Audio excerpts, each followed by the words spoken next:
They were the boats your parents bragged about, the ones your uncle swore he'd never sell, yet the ones your neighbor cursed every weekend with spanner in hand. Galaxie, Dodge, Richardson, once household legends, now forgotten footnotes. But here's the kicker. Their rise and fall in American boating tells a story of innovation, ambition, and mistakes so big they'll blow your mind.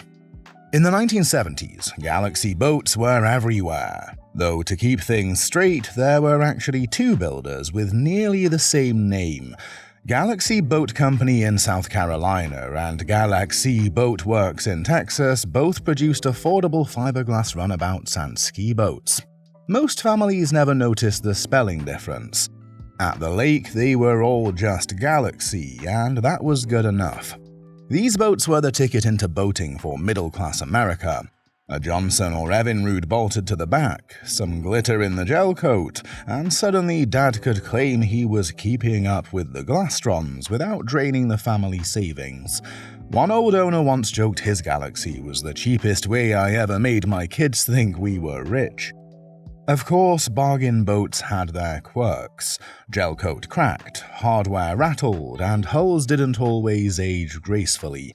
Mechanics at small-town marinas came to expect a Galaxie limping in by midsummer, usually with Dad grumbling about one more thing that needs tightening.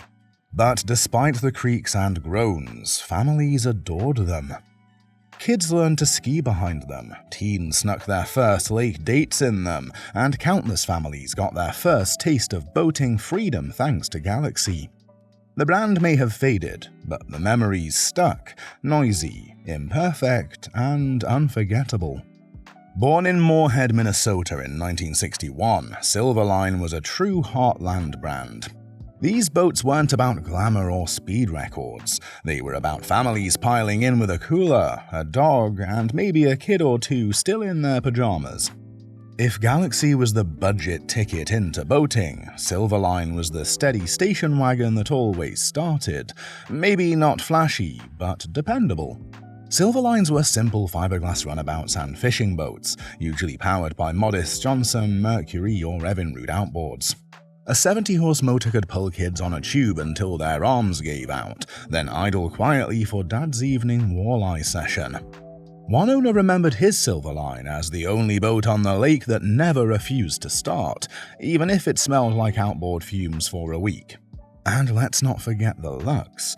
Silverline leaned heavily into 1970s style, with bright stripes and metal flake finishes that sparkled like disco balls. You could spot yours across a crowded marina simply because it looked ready to boogie under the mirror ball. The company lasted until the late 1990s, before rising costs and bigger rivals pushed it aside. Yet, thousands of families still remember their summers in a Silverline, a boat that proved you didn't need a Chris Craft budget to make priceless memories. Long before fiberglass became king, the name Lyman meant one thing: rugged wooden boats that could laugh in the face of choppy water. Founded in Cleveland in 1875, the company became famous for its clinker-built hulls, those overlapping planks that gave Lymans their distinctive look and legendary ability to handle rough seas. On the Great Lakes, they weren't just boats, they were survival gear with varnish. A typical Lyman wasn't flashy. You didn't buy one to turn heads at the dock. You bought one because you wanted to get home in one piece when the weather turned. Owners would joke that while their neighbor's fiberglass runabout was skipping like a stone in a stiff breeze, their Lyman was plowing through it like a stubborn ox. By the 1950s and 60s, Lyman had become a family name. Generations learned to fish, ski, and simply endure family arguments on board one. They weren't perfect. Keeping the wood sealed and varnished was a chore, but the reward was a boat that aged gracefully, almost like a family heirloom. The company closed its doors in the 70s, a victim of the fiberglass revolution. Still, for those who grew up in one, the sound of wood creaking in a wave is pure nostalgia, and perhaps a reminder that sometimes the old ways really did ride better. If you think those were wild, wait until you see what's coming up. Some of these next builders cut corners so sharp they almost sank themselves. Stay with us, you won't want to miss it. If you strolled the shores of the Finger Lakes in the early 1900s, chances are you'd spot a Fay and Bowen launch slicing the water like a polished arrow. Built in Geneva, New York, these boats combined elegance with engineering and came with engines the company built themselves. That was unusual at the time, and owners loved being able to brag that their boat and its motor were born under the same roof. Fay and Bowen boats were pure status symbols. Mahogany decks, gleaming brass fittings, and long, graceful lines gave them the look of floating jewelry. If a Model T made you middle class, a Fay and Bowen put you firmly in the country club set. They weren't about speed records, but they were reliable, refined, and stunning to look at. Of course, the company lived through tough timing. By the late 1920s, the Great Depression was knocking, and flashy launches weren't exactly flying off dealer floors. Production ended in 1929, leaving behind a small but coveted fleet. Today, collectors treat them like Fabergé eggs with propellers. Restored models turn up at antique shows, polished to a shine better than they ever saw new. For boating fans, Fay and Bowen remains a reminder of when craftsmanship mattered. Engines were bespoke, and owning one meant you weren't just boating, you were making a statement. By the late 1950s, fiberglass was changing boating, and in Indiana of all places, Sturi jumped into the market with a knack for practicality.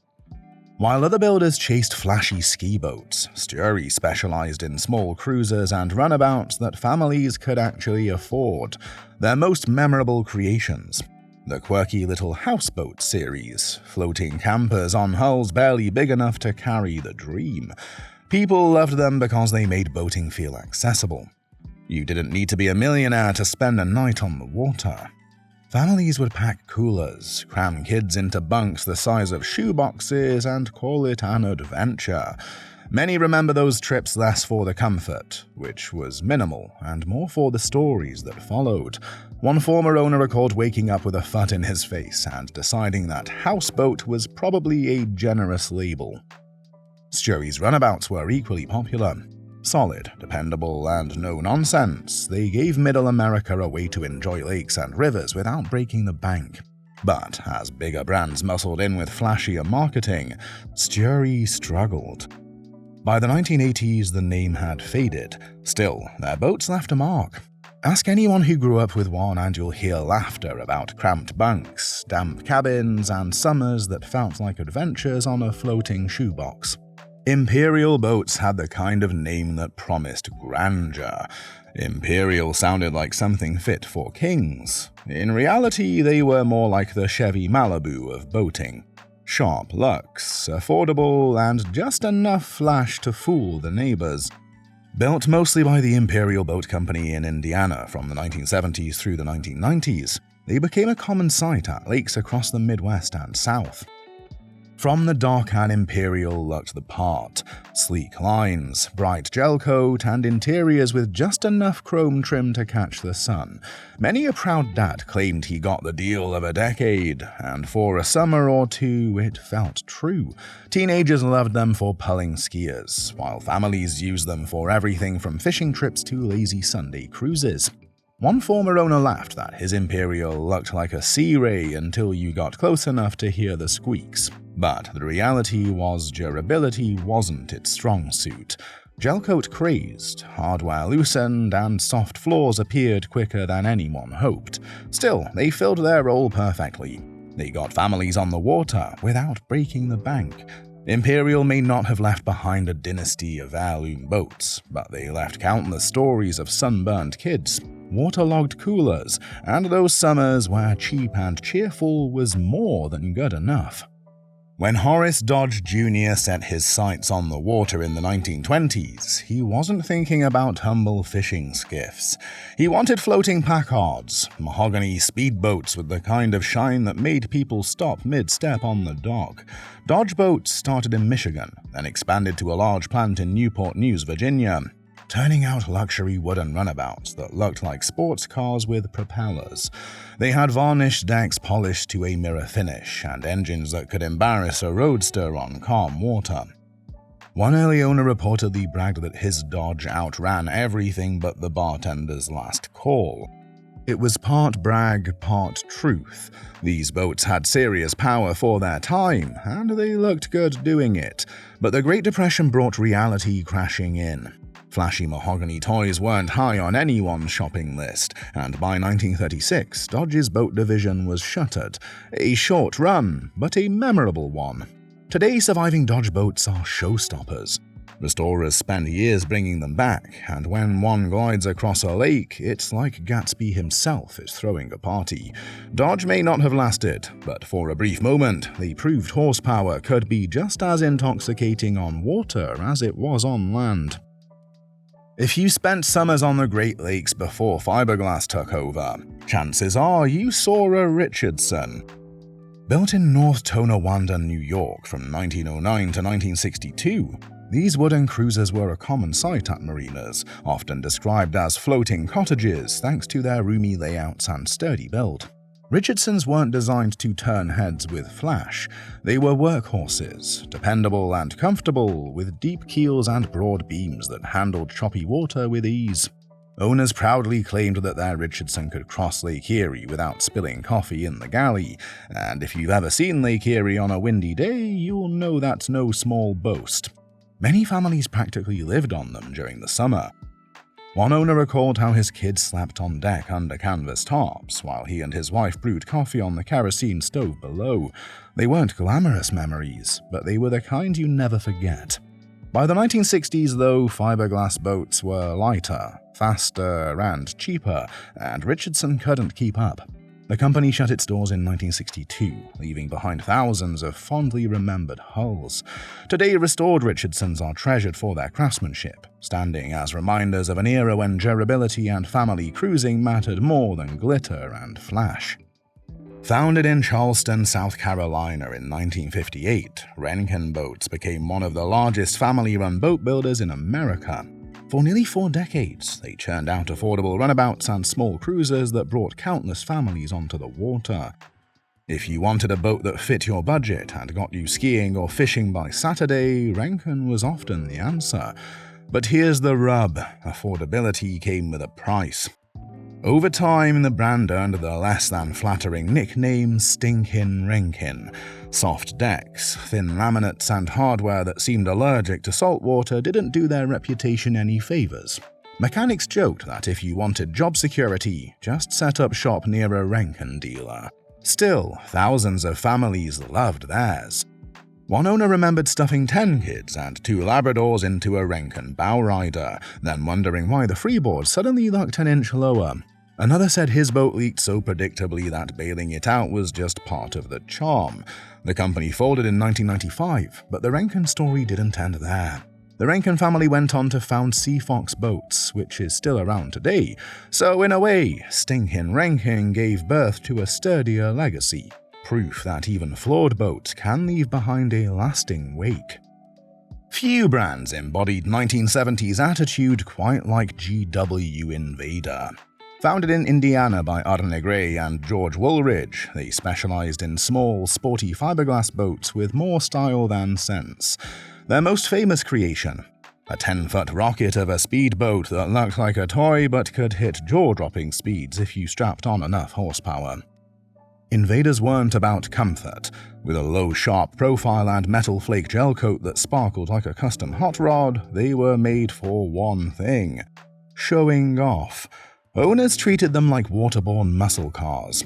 One old ad bragged that no other boat will make your neighbor this jealous, and honestly, they weren't wrong. Of course, ride quality was, let's just say, memorable. A teenager who once took his Invader into choppy water compared it to sitting on a lawn chair tied to a jackhammer.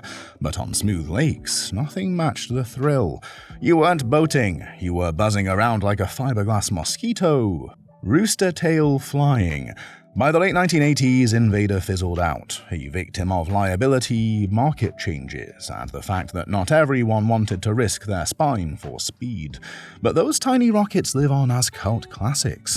Even today, spot one at a boat ramp and it'll draw a crowd. We're deep into the list, but the biggest surprises are still ahead.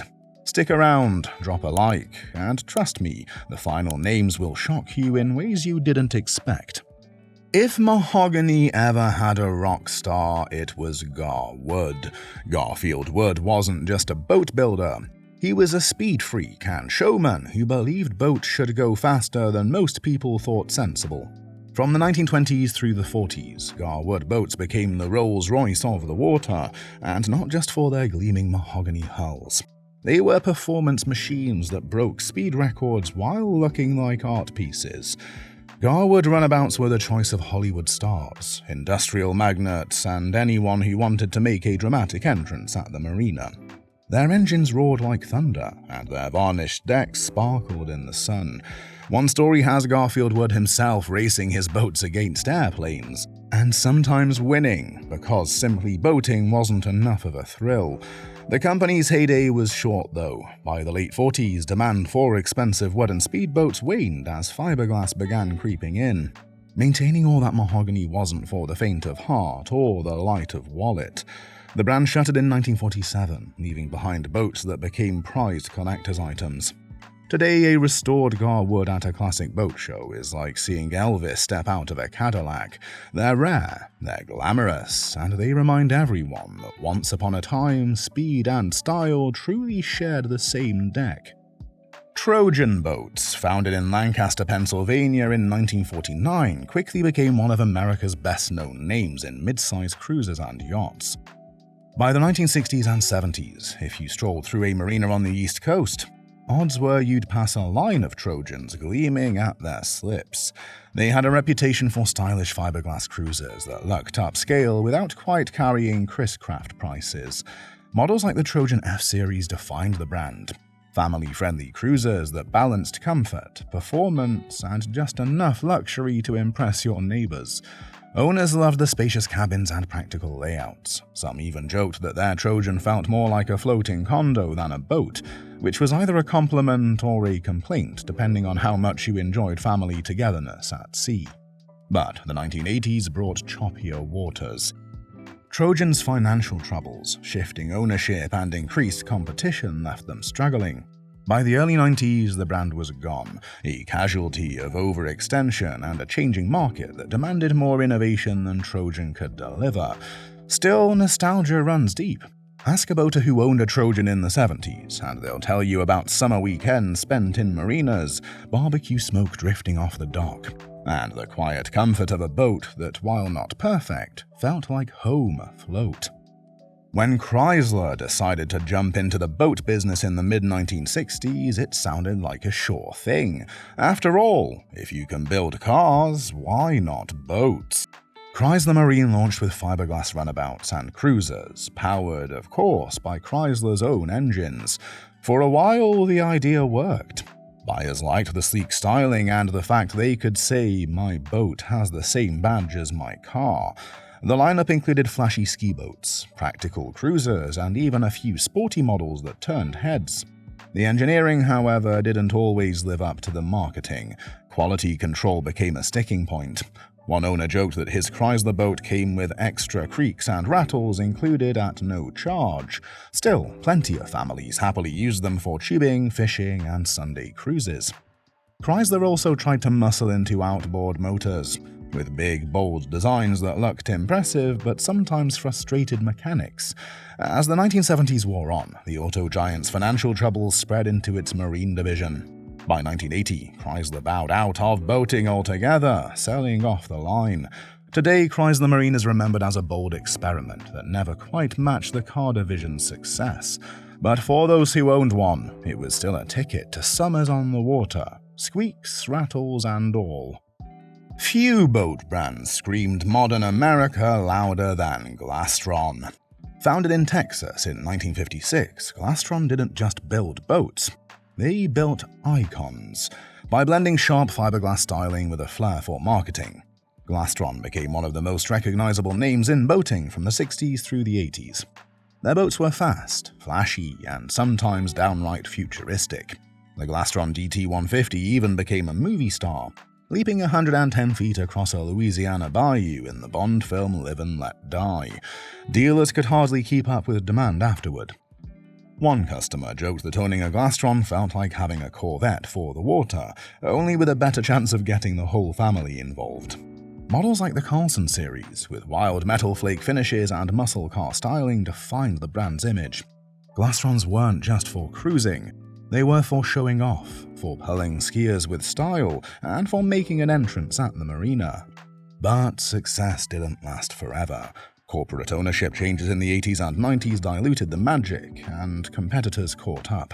Still, the legacy remains. Few brands captured the optimism of fiberglass boating's golden age quite like Glastron. Even today, spotting one at a classic boat show feels like stepping straight back into a 1970s postcard. These builders may be gone, but their boats still tell the story. From glitter-flaked fiberglass runabouts to mahogany classics that once ruled the lakes. They faded from catalogs, yet their legacies remain afloat in every collector's garage and every memory of summers past. And here's the kicker, there are plenty more forgotten legends out there. So if you want to keep uncovering the boats history tried to erase, hit subscribe, drop a like, and stick around. The next story will blow your mind.